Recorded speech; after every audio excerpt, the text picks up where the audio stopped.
Alhamdulillah.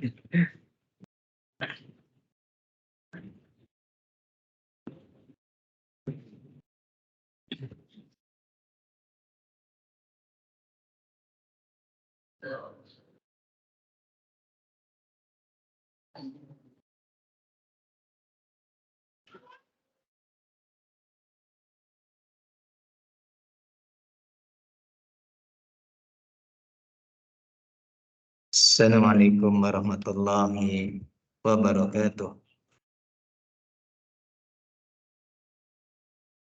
Innal hamdalillah nahmaduhu wa nasta'inuhu wa nastaghfiruh wa na'udzu billahi min shururi anfusina wa sayyiati a'malina. May yahdihillahu fala mudilla lahu wa may yudlil falan tajida lahu waliyyan mursyida. Asyhadu an la ilaha illallah wahdahu la syarika lah.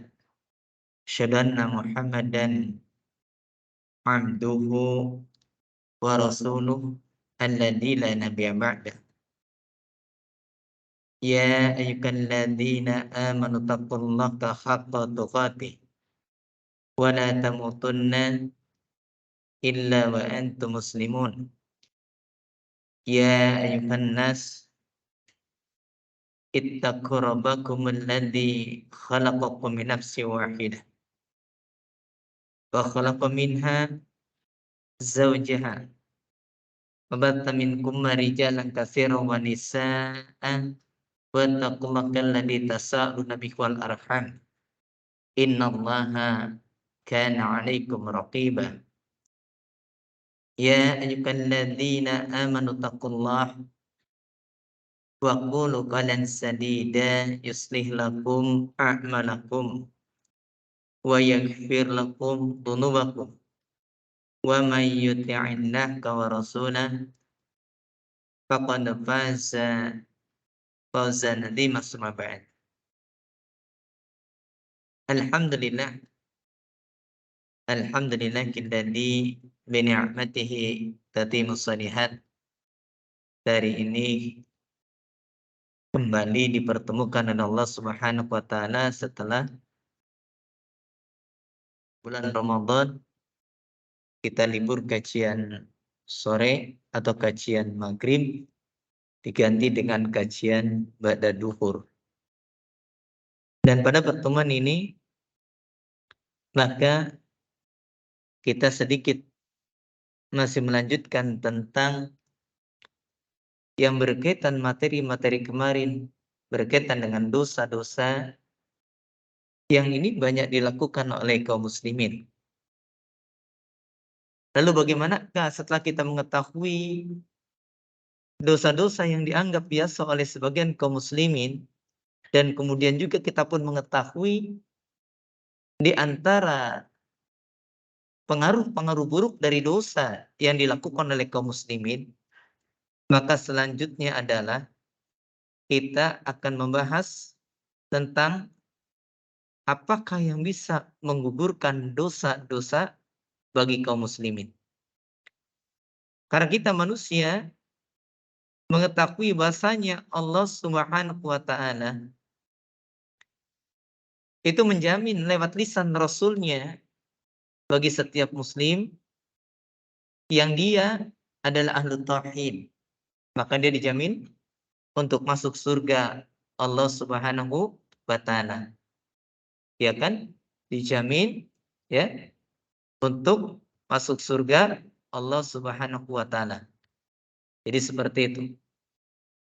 Nah, kalau dia itu kemudian dijamin untuk masuk surga, akan tapi tidak setiap manusia yang masuk surga akan terbebas dari api neraka. Oleh sebab itu maka kita perlu belajar tentang beberapa perkara yang ini akan menyelamatkan kita dari siksaan api neraka ataupun kemudian terbebas dari pengaruh atau akibat dosa-dosa yang kita lakukan. Sebagaimana yang kita ketahui, bahasanya seorang ahli tauhid yang dia dijamin untuk masuk surga Allah Subhanahu wa taala, terkadang karena dosa-dosanya dia masuk dulu ke dalam neraka Allah Subhanahu wa taala. Nah, tinggal yang jadi masalah adalah bagaimana agar kita ini gugur dosa-dosanya sehingga kemudian kita bisa terbebas dari api neraka dan langsung bisa masuk ke dalam surga Allah Subhanahu wa taala. Kan itu yang kita inginkan. Setiap seorang muslim yang muwahhid, seorang muslim yang ahli tauhid, jelas dia dijamin masuk surga. Akan tetapi tidak dijamin bebas dari api neraka. Ingat itu. Ya. Nah, ketika seorang itu dia ini tidak terjamin untuk bebas dari api neraka, maka di sana dia butuh untuk melakukan perkara-perkara yang akan menghilangkan dan menggugurkan dosa-dosa yang menyebabkan dia masuk ke dalam neraka tersebut. Oleh sebab itu, maka pada kesempatan yang berbahagia ini akan saya sampaikan beberapa perkara yang disampaikan oleh Syekhul Islam tentang uqubatud dzunub tazulu anil amdi binahwi asyarati asbabin.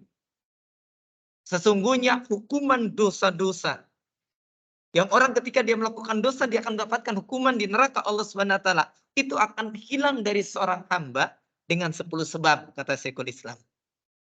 Jadi kita ini akan terbebas ya dari hukuman di akhirat nanti, di neraka nanti, apabila kita ini di antaranya mendapatkan 10 sebab ini. Yang pertama, tentu kita tahu yang pertama di sini dikatakan ahaduha at-taubah. Yang pertama itu adalah taubat.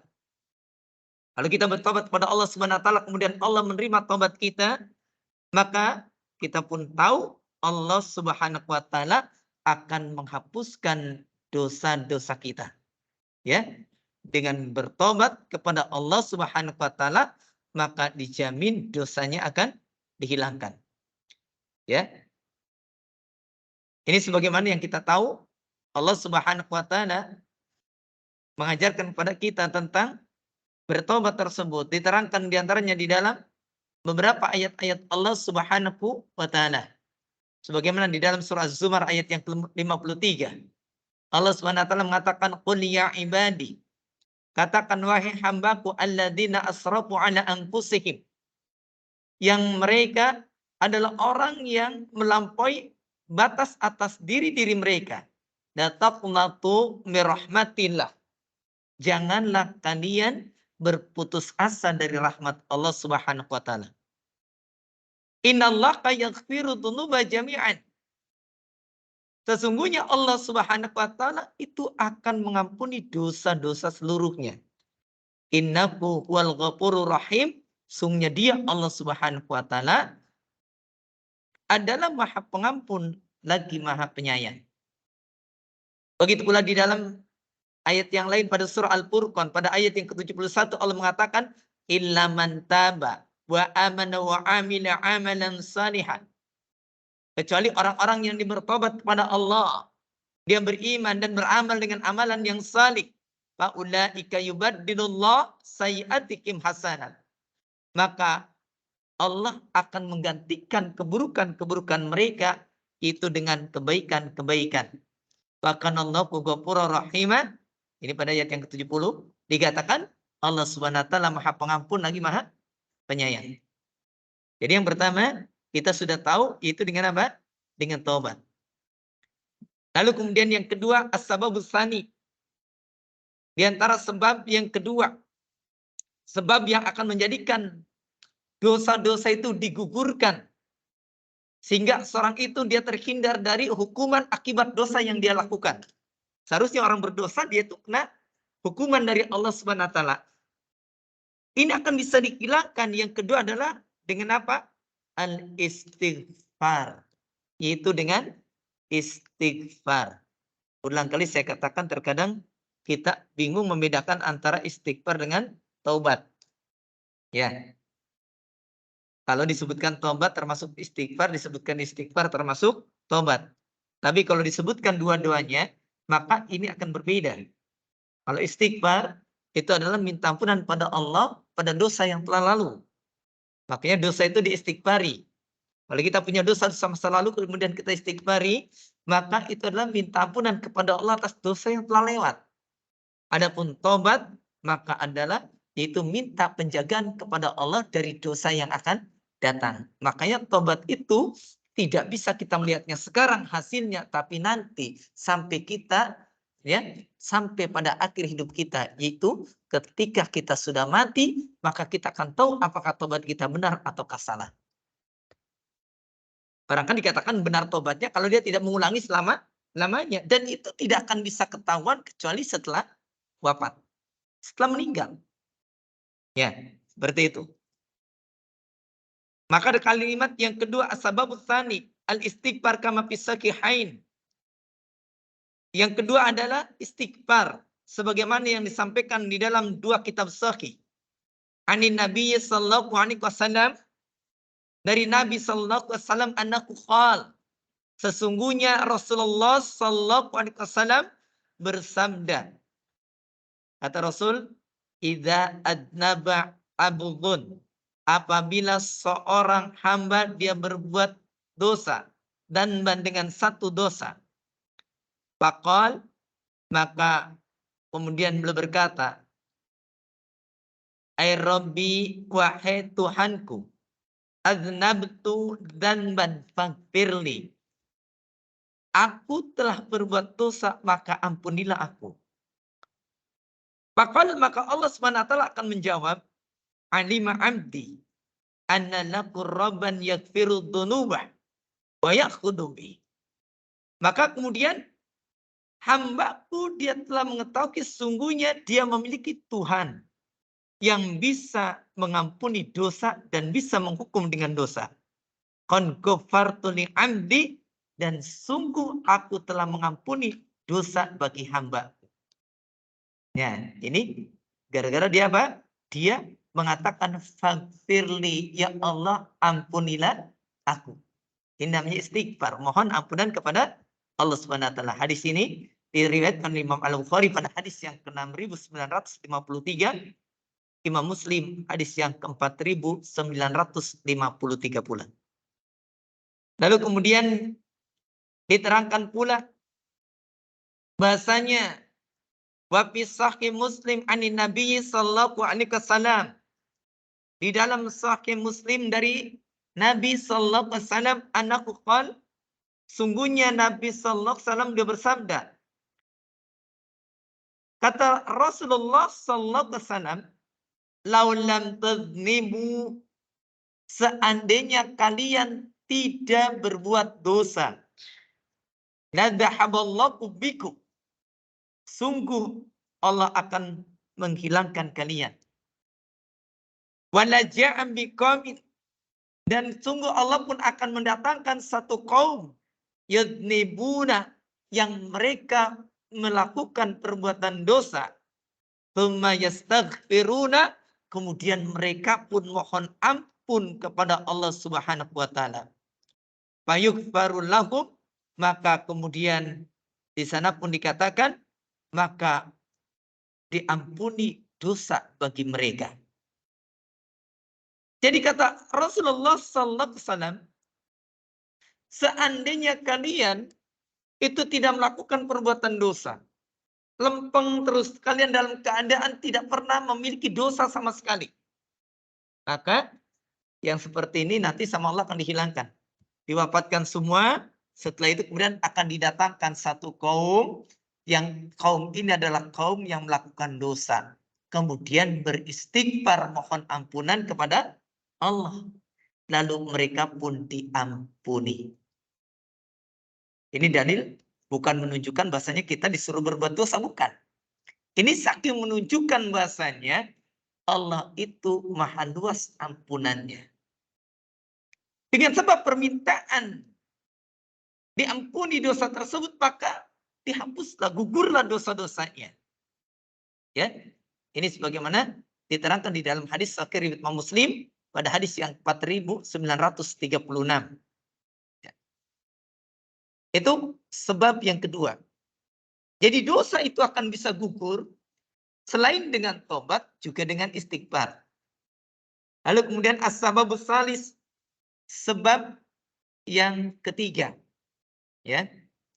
Sebab yang ketiga adalah al-hasanat, yaitu al-hasanat, kebaikan-kebaikan. Kebaikan-kebaikan yang dilakukan oleh manusia itu nanti akan menggugurkan dosa. Karena kita melakukan amalan-amalan yang amalan tersebut bisa menggugurkan dosa-dosa kita. Dan ini kita sudah biasa ya. Bagaimana kita sering mendengar bagaimana ayat-ayat Allah Subhanahu wa taala. Allah Subhanahu wa taala mengatakan di dalam beberapa ayatnya. Di antaranya Allah mengatakan innal hasanati yudhibnal sayiat. Sesungguhnya yang namanya kebaikan-kebaikan itu akan menghapuskan keburukan-keburukan. Lalu kemudian dikatakan pula di dalam hadis yang diriwayatkan oleh Imam Muslim, Rasulullah SAW mengatakan as-salawatul khamsu wal jum'ah ilal jum'ah wa ramadan ila ramadan mukaffiratun lima bainahunna idastunibatil kabair.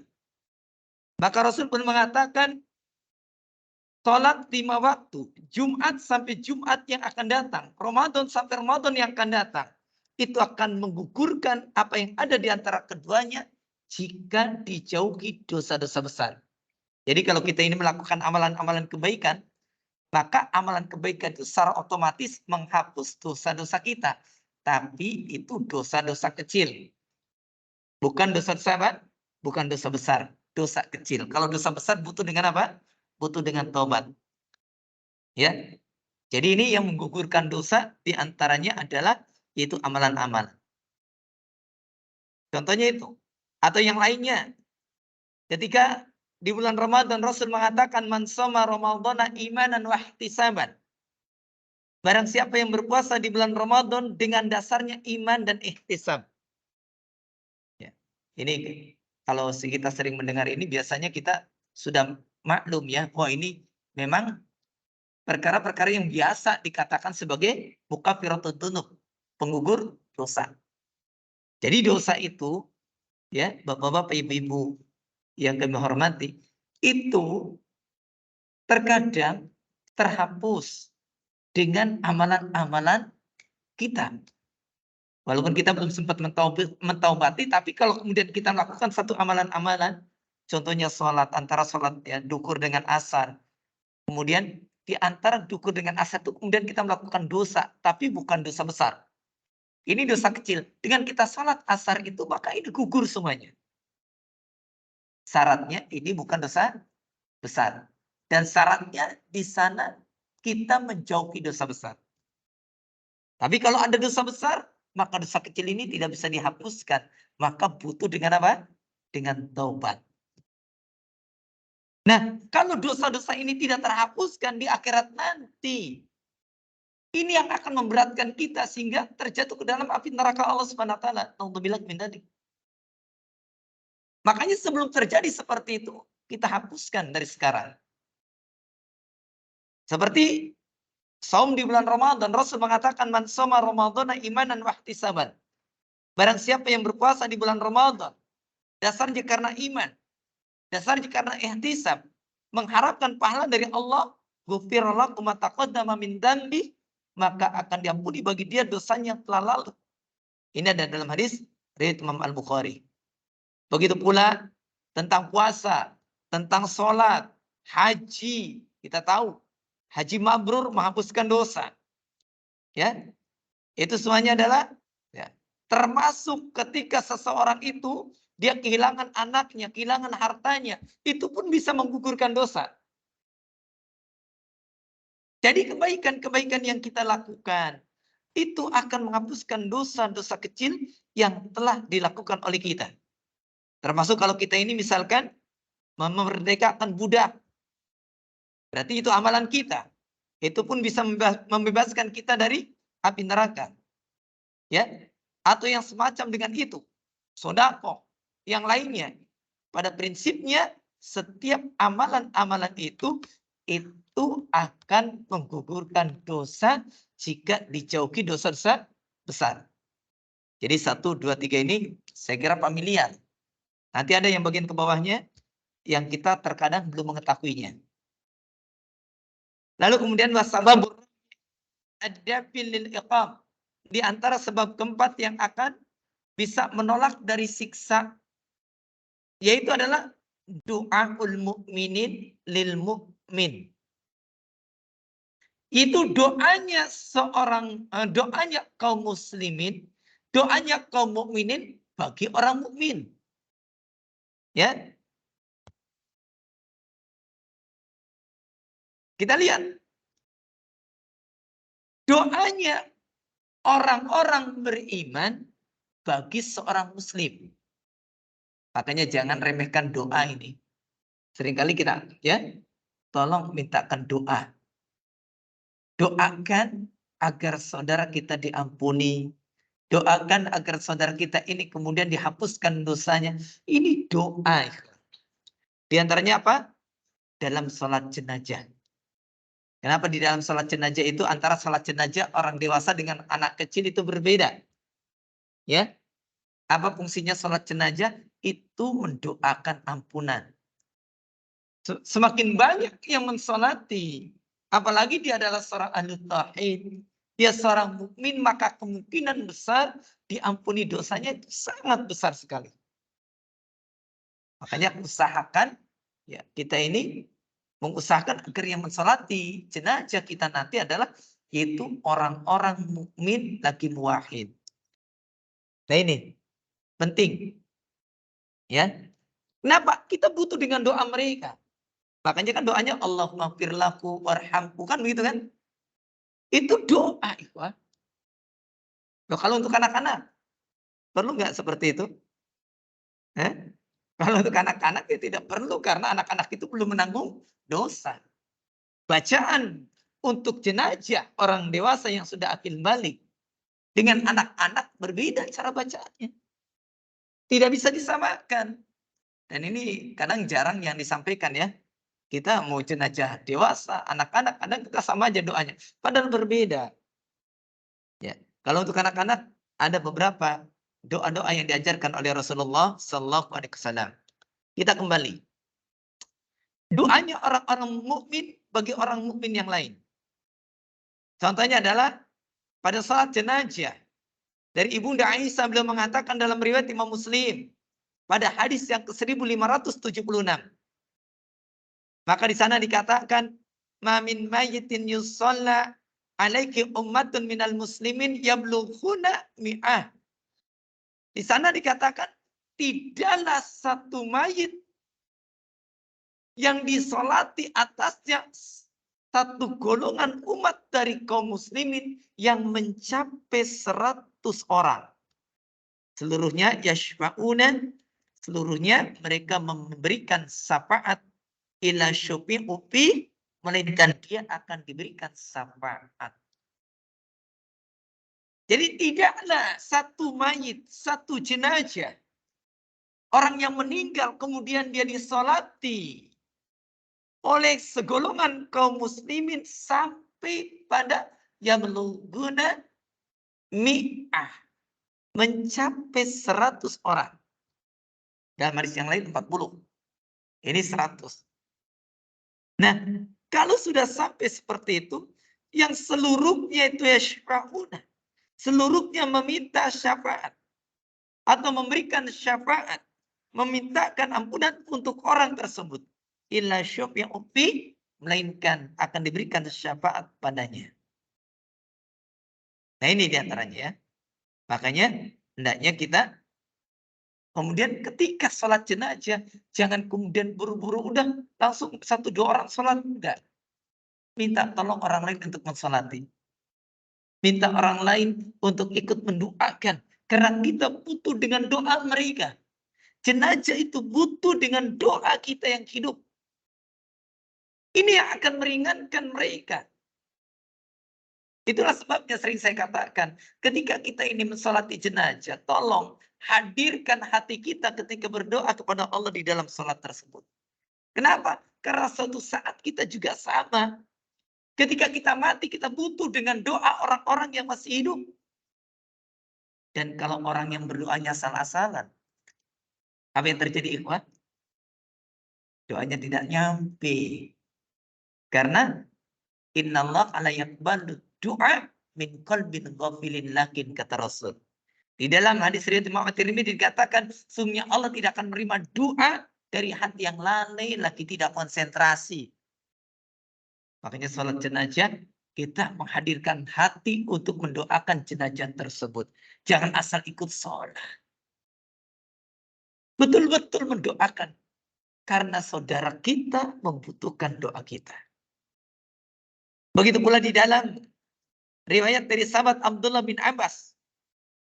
Beliau mengatakan, sami'tu Rasulullah sallallahu alaihi wasallam yaqul. Aku mendengar Rasulullah SAW bersabda. Kata Abdullah bin Abbas, Rasul mengatakan, ma min rajulin muslimin yamut. Tidaklah dari seorang laki-laki muslim yang dia mati, fayaqumu ala janazatihi arba'una rajulan. Yang kemudian salat atas jenazahnya 40 laki-laki. La yusyrikuna billahi syai'an. Yang laki-laki tersebut, yang mensalati tersebut, itu adalah laki-laki yang tidak mempersekutukan Allah dengan sesuatu pun. Kalau ternyata yang mensalatinya jenazah tersebut adalah para pelaku kesyirikan, semuanya ini berat. Tapi yang mensalatinya itu la yusyrikuna billahi syai'an, syaratnya. Cukup 40. Maka ila melainkan syafa'akum, melainkan syafa'akumullahu fi, melainkan Allah akan berikan syafaat ya padanya. Hadis ini diriwayatkan oleh Imam Muslim pada hadis yang 1577. Wa hada du'a lahu ba'dal mauti, dan doa ini lahu bagi dia ba'dal mauti, setelah matinya. Jadi kalau seorang muslim itu pengen gugur dosanya adalah diantaranya ketika dia mati dia mendapatkan doa dari muslim yang masih hidup. Syaratnya muslim tersebut tidak mempersekutukan Allah Subhanahu wa taala. Jadi penting kita ini kemudian ya berwasiat untuk disolati oleh orang-orang yang ahlu tauhid, orang-orang yang terbebas dari kesyirikan, tujuannya agar doanya sampai dan juga meringankan dosa-dosa mayit. Ya, seperti itu. Kemudian as-sababul khamis, sebab yang kelima. Mayu'manu lil mayit min a'malil bir. Apa di antara sebab yang akan menggugurkan dosa-dosa? Yaitu Yaitu apa saja yang diamalkan untuk mayit dari amal-amal kebaikan. Yang diamalkan untuk mayit dari amal-amal kebaikan. Kasodako, seperti sodako. Ya, kita mati. Kalau kita mati, ikhwan, maka kita itu butuh amal-amal kebaikan dari orang yang hidup, dari anak-anak kita. Anak kita bersodako. Itu yang akan menjadikan penghapus dan penggugur dosa. Makanya kita ini didik anak kita. Jangan kemudian ketika kita mati, anak kita kemudian gak pernah bersedekah atas nama kita. Jangan. Ajarkan mereka. Atau kemudian ya mereka melakukan amalan-amalan, melanjutkan kebaikan-kebaikan kita dahulu ketika kita hidup. Kita suka bantu orang, mereka pun mengikuti amalan-amalan kita dengan membantu orang lain. Inilah yang akan menggugurkan dosa-dosa kita. Makanya anak itu sebenarnya ATM berjalan, Pak. Anak itu ATM berjalan. Berbahagialah orang yang memiliki banyak anak dan anaknya soleh-solehah semua. Apa? Amalan terus. Kitanya sudah mati, kita dapat transferan terus. Anak kita ketika masih hidup, ya, kita ngajarin anak kita makan tangan kanan. Ketika kita sudah mati, anak kita makannya pakai tangan kanan. Jadi pahala buat anak kita dan pahalanya pun ngalir kepada kita. Ini mah anak makan tangan kiri dibiarkan saja. Jangan sampai justru menjadi dosa. Anak kita tidak perlu diajarkan untuk sholat. Kemudian ketika kita sudah mati, dia pun masih tetap sholat. Maka pahala sholatnya mengalir untuk kita karena kita mengajarkannya. Karena kita mendidiknya. Amal-amal kebaikan itu yang kita butuhkan. Inilah yang akan menggugurkan dosa-dosa kita ketika kita sudah mati. Maka Allah kemudian masih memberikan kita banyak kebaikan lewat amalan-amalan anak-anak kita. Makanya kan amal yang tidak terputus itu ada 3 kan? Ya, idamatal insan in qata'a amaluhu illa min salasin. Bahasanya apabila anak Adam itu mati, manusia itu mati, maka terputus amalannya kecuali 3. Pertama adalah shadaqatin jariyah. Shadaqah jariyah. Baru yang kedua ilmin yuntafa'u bih, ilmu yang diajarkan yang bermanfaat. Yang ketiganya waladin salikin yad'ulahu, anak yang salih yang mendoakan bagi keduanya. Ini tabungan kita. Ya. Tabungan kita. Nah, jadi penting bagaimana kita ini melakukan amal-amal kebaikan.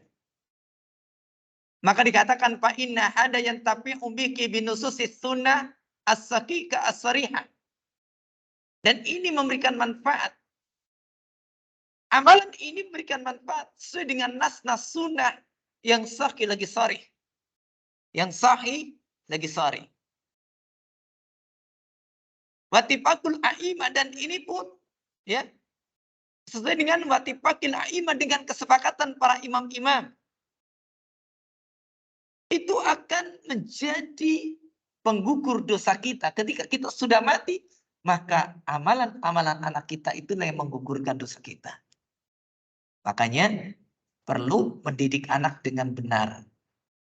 Ya, Ustaz, kalau saya anaknya 1, enggak apa-apa. Anak 1 kita didik menjadi benar, nanti juga dia akan punya anak.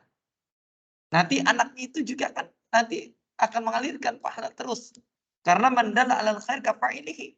Orang yang menunjukkan kepada kebaikan itu seperti pelakunya. Kalau kita ngajarkan kebaikan untuk anak kita ngajarkan pada anaknya lagi, maka cucu kita beramal, amalan itu pahalanya ngalir pada bapaknya dan juga pada kita. Karena awal ilmu itu dari kita. Makanya kenapa Rasulullah adalah orang yang paling banyak pahalanya? Karena Rasul yang pertama mengajarkan Islam. Para sahabat kemudian mengajarkan kembali kepada para tabi'in. Begitu pula selanjutnya. Maka setiap orang beramal sesuai dengan tuntunan Rasulullah, pahalanya mengalir kepada Rasulullah sallallahu alaihi wasallam. Lalu kemudian di sini pun dikatakan pula sebagaimana yang keenam, as-sababus sadis. Sebab yang keenam. Sebab yang keenam yang akan menjadi penggugur dosa adalah syafaatun Nabi sallallahu alaihi wasallam wa ghairihi fi ahli dzunubi yaumal qiyamah. Yaitu syafaatnya Nabi dan syafaat selain Nabi sallallahu alaihi wasallam. Ingat ya, syafaat itu secara garis besar ada dua. Ada syafaat yang khusus untuk Nabi, ada syafaat yang amah, syafaat yang umum untuk Nabi dan juga selain Nabi. Contoh syafaat yang khusus hanya untuk Nabi nih. Seperti syafaatun udma. Syafaat yang agung ketika di padang mahsyar minta disegerakan hisab perhitungan. Ketika orang datang ke Nabi Adam, datang ke Nabi Nuh semuanya nggak bisa. Kenapa? Karena ini adalah maqamun mahmud. Kedudukan yang terpuji yang hanya diberikan kepada Rasulullah sallallahu alaihi wasallam. Ini contohnya. Atau contoh syafaat yang khusus untuk Nabi adalah minta dibukakan pintu surga. Sebelum Nabi meminta, maka siapapun tidak bisa masuk ke dalam surga. Contoh yang khusus untuk Nabi pula, diantaranya adalah syafaat Nabi untuk pamannya, Abu Thalib, untuk diringankan apa? Hisabnya, diringankan hukumannya di neraka.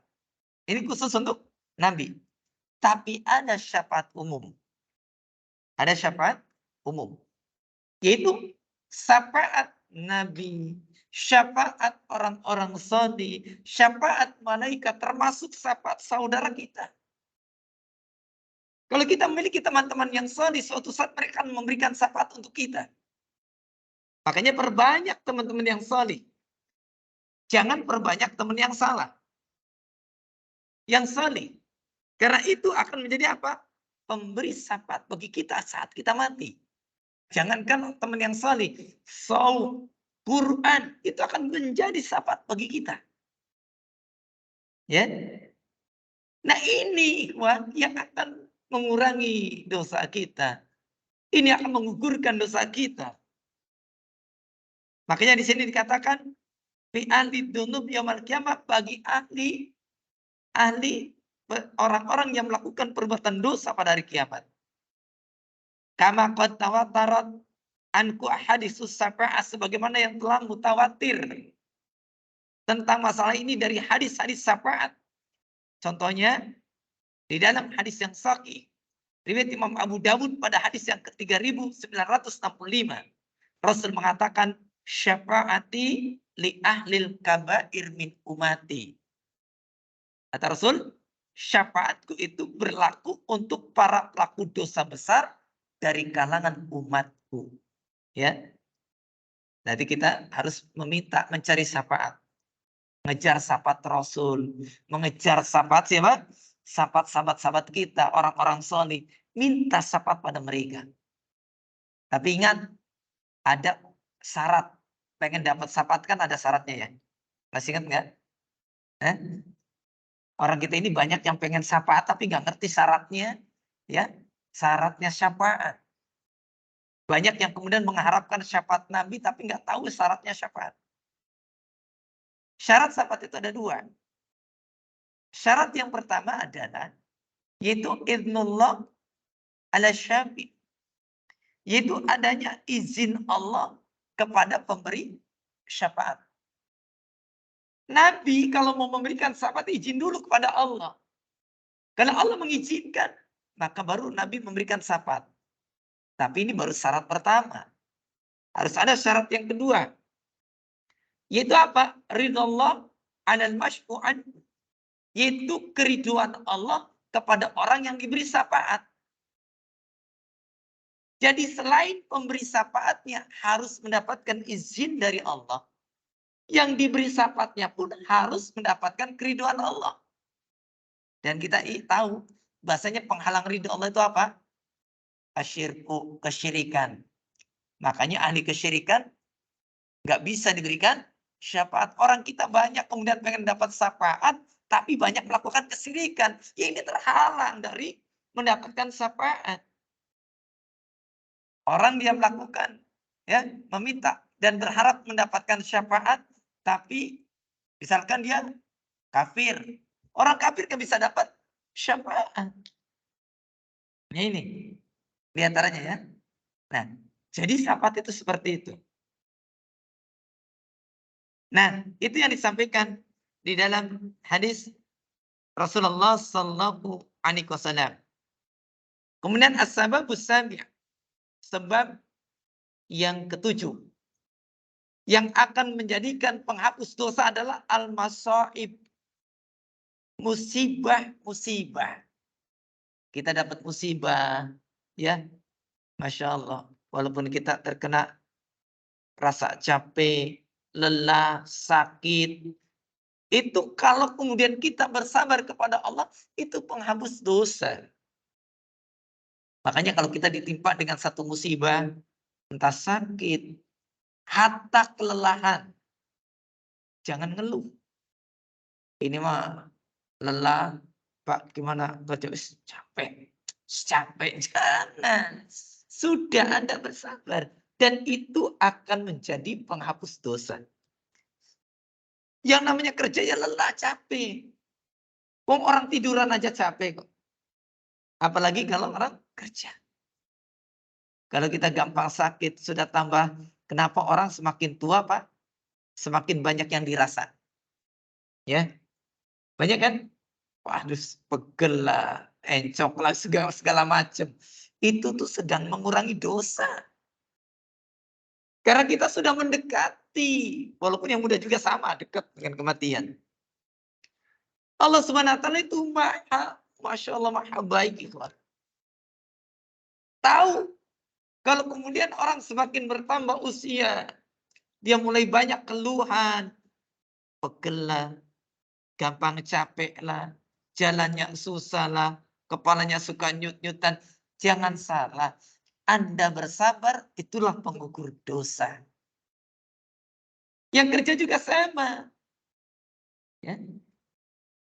Kalau kemudian dia semuanya karena Allah Subhanahu wa taala, musibah itu akan menjadikan dia orang yang mendapatkan kebaikan itu dengan digugurkan dosa-dosanya. Ini benar baru 7 ya, dan pun belum selesai. Ternyata belnya sudah berbunyi. Berarti menunjukkan suruh untuk ya diberhentikan dulu. Insya Allah akan kita lanjutkan pada pertemuan yang akan datang insya Allah. Itu saja barangkali bisa saya sampaikan. Mudah-mudahan bermanfaat Gusti bukan yang menyampaikan dan bagi yang hadir dan mendengarkan. Syukran jazakumullah khairan. Wallahu a'lam bishawab. Subhanakallahumma bihamdika asyhadu an la ilaha illa anta astaghfiruka wa atubu ilaik. Akhiru da'wana alhamdulillahi rabbil alamin. Assalamualaikum warahmatullahi wabarakatuh.